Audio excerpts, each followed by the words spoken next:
Salut à vous les amis, j'espère que vous portez bien. En tout cas de mon côté, comme vous savez, ça va toujours très bien.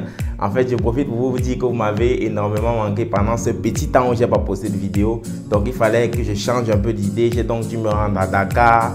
Et le séjour à Dakar s'est très bien passé. J'ai notamment visité le monument de la Renaissance. C'était vraiment un moment inoubliable. J'ai aussi visité quelques endroits à Dakar. J'ai vraiment aimé la visite.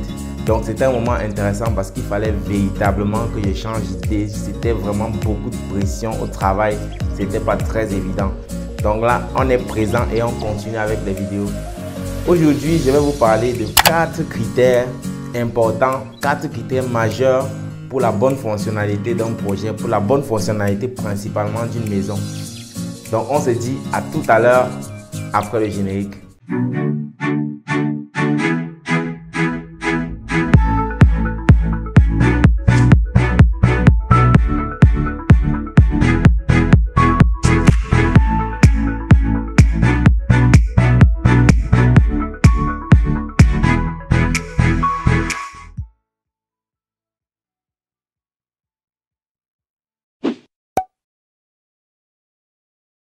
Le premier critère majeur lorsque vous faites la conception d'une maison pour la bonne fonctionnalité, c'est tout simplement la maîtrise des espaces jour et des espaces nuit. Lorsqu'on parle des espaces jour, il s'agit principalement des espaces dans lesquels on passe plus de temps dans la journée. Et donc là, on peut voir les séjours, c'est-à-dire salon, salle à manger et bien évidemment la cuisine. Ça sont les espaces jour, ce sont les espaces dans lesquels on passe plus de temps dans la journée. Et donc là, ces espaces, ce sont les espaces dans lesquels on arrive premièrement dans la maison. Lorsqu'on aboutit dans une maison, on doit passer par ces espaces jour-là. Ce sont les premiers espaces qu'on doit trouver dans la maison parce que ce sont les espaces aussi qui sont facilement accessibles au public.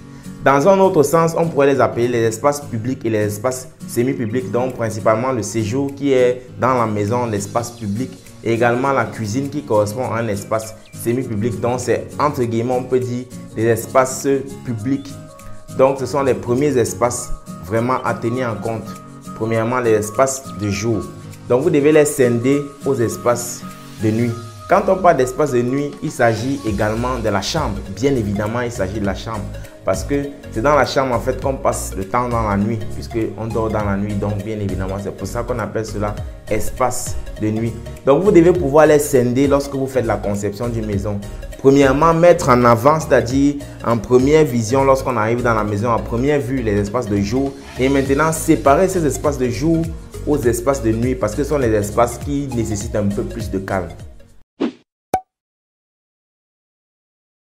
Le deuxième critère majeur à considérer pour la bonne conception d'un plan de maison, c'est la gestion des espaces secs et des espaces humides. C'est quoi les espaces secs? C'est tout simplement des espaces où généralement il n'y a pas d'eau. On ne travaille pas avec l'eau dans ces espaces-là. Donc c'est tout simplement des séjours, par exemple la chambre également. Mais maintenant les espaces humides, ce sont les espaces qui traitent avec de l'eau. Premièrement, on a les salles d'eau et on a également la cuisine. Donc la gestion de ces espaces-là, pour être plus pragmatique et avoir un projet assez intéressant, vous devez vous rassurer que les espaces humides soient de manière générale mis ensemble. Ce n'est pas pour dire qu'on va créer un seul pôle dans la maison où il y aura juste des espaces d'eau, donc mélanger tout, c'est-à-dire les cuisines et toutes les salles de la maison dans un seul pôle. Non, ce n'est pas de ça qu'il s'agit. Mais au maximum, vous devez créer 2 à 3 pôles, c'est-à-dire dans lesquels il y aura ces espaces d'eau-là. Par exemple, vous pouvez avoir 3 chambres ou 2 chambres dans le pôle nuit, comme on vient de dire. Vous avez des salles d'eau. Vous devez vous rassurer à ce que ces salles d'eau-là soient regroupées en un seul coin pour que, en ce qui concerne les amener des eaux et également l'évacuation des eaux, que ce soit facile, qu'il n'y ait pas de tuyauterie partout dans la maison en fait.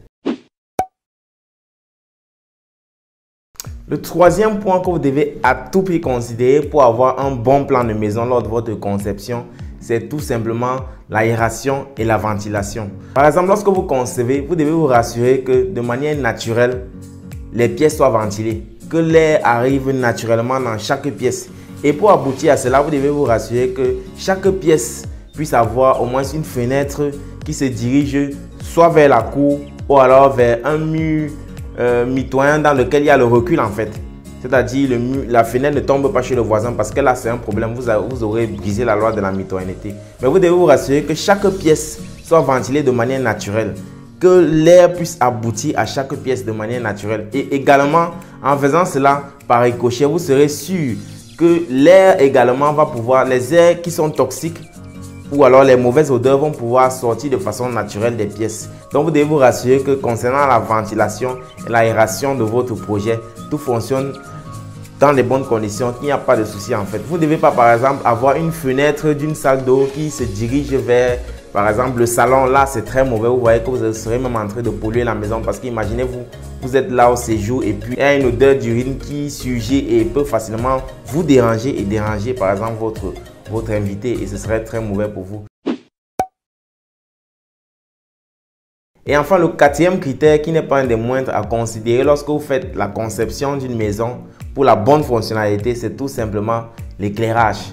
Vous devez vous rassurer que la maison en journée soit éclairée de façon naturelle sans avoir besoin d'allumer une ampoule dans une quelconque pièce. Au maximum que vous pouvez vraiment, vous devez vous rassurer que chaque pièce puisse être éclairée avec la lumière naturelle. Par exemple, si vous avez une maison avec beaucoup de pièces à l'intérieur et c'est difficile d'éclairer, vous pourrez par exemple créer des patios. Généralement, on le fait, vous créez un patio à l'intérieur, par exemple une sorte d'espace comme un grand hall à l'intérieur qui peut permettre de faire passer la lumière de manière zénitale. Donc, c'est-à-dire depuis le nord vers le haut, ça arrive de manière verticale et ça peut éclairer bien évidemment certaines pièces depuis l'intérieur. Ça, c'est une stratégie que je vous propose. Ou alors, si vous avez un terrain mitoyen, vous pouvez par exemple créer des niches de lumière, faire des petits reculs juste en forme de carré et avoir également la lumière dans le maximum de pièces. Donc vous devez vous rassurer que de manière naturelle, au maximum, autant que possible, que chaque pièce soit éclairée en journée avec la lumière naturelle. Ça permet également de faire des économies en termes d'énergie. Nous sommes rendus là au terme de cette vidéo qui était plutôt une vidéo marathon où nous avons vu 4 critères majeurs à considérer lors de la conception d'une maison pour la bonne fonctionnalité. Nous avons premièrement vu qu'il faut considérer en fait les espaces jour et les espaces nuit. Vous devez savoir gérer ces espaces-là. Vous devez également savoir gérer les espaces humides et les espaces secs. Ensuite, vous devez savoir aussi gérer la ventilation et l'aération. Et par la suite, vous devez pouvoir éclairer votre maison de manière efficace. Si tu as aimé cette vidéo, je t'en prie de liker, de commenter, de partager. Et si tu ne t'es pas encore abonné, je t'en prie de le faire parce qu'il y aura beaucoup de vidéos qui vont aller dans ce sens. Nous allons même vous montrer avec des plans concrets comment est-ce que ça se passe. Donc, on se dit à plus à une autre vidéo. On est ensemble.